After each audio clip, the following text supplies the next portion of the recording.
Question 4, Part B. Consider the function f of x equals x cubed minus 3x squared. Part 1. Find the coordinates of the stationary points of the curve y equals f of x and determine their nature.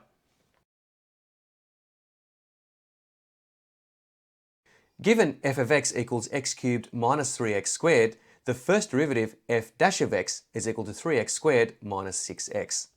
Find x coordinates of any stationary points by solving f dash of x equals 0. In other words, we want to find values of x where the first derivative is equal to 0. So we're going to solve 3x squared minus 6x equals 0. We can simplify the equation a little bit more by dividing all terms by 3. So we have x squared minus 2x equals 0. Factorising the left-hand side, we get x times x minus 2 in brackets equals 0. And from the left-hand side, we can state that stationary points exist where x equals 0 and x equals 2. And they are the two solutions of this equation here. Now we can use the second derivative, f double dash of x, to determine the nature of the stationary points, where f double dash of x is equal to the derivative of f dash of x, and that's 6x minus 6. And we can use the table to summarise our findings. So when x is equal to 0, the value of the second derivative at x equals 0 is negative 6. And that's concave down, which indicates a local maximum where x equals 0.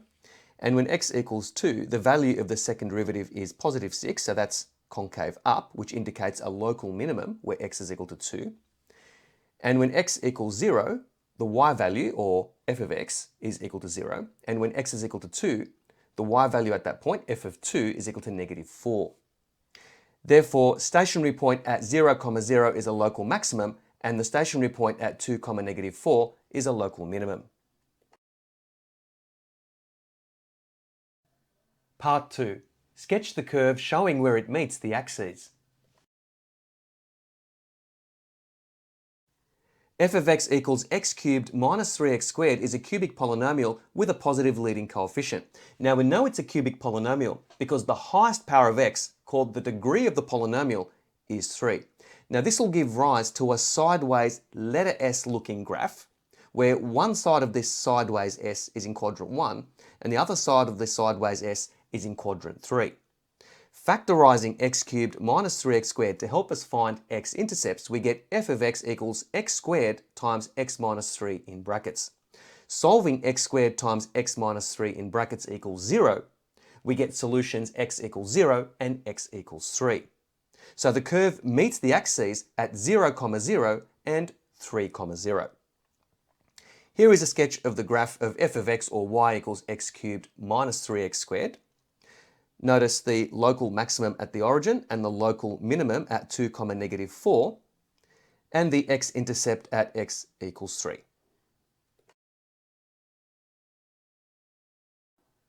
Part 3. Find the values of x for which the curve y equals f of x is concave up. The curve is concave up in the interval where the value of the second derivative f double dash of x is positive. In other words, we want to solve the inequality f double dash of x greater than 0. In other words, 6x minus 6 greater than 0. Moving the negative 6 on the left-hand side over to the right-hand side, the inequality becomes 6x greater than 6. Then dividing both sides of the inequality by 6 to isolate x, we get x is greater than 1. Therefore, the curve y equals f of x is concave up in the interval x greater than 1.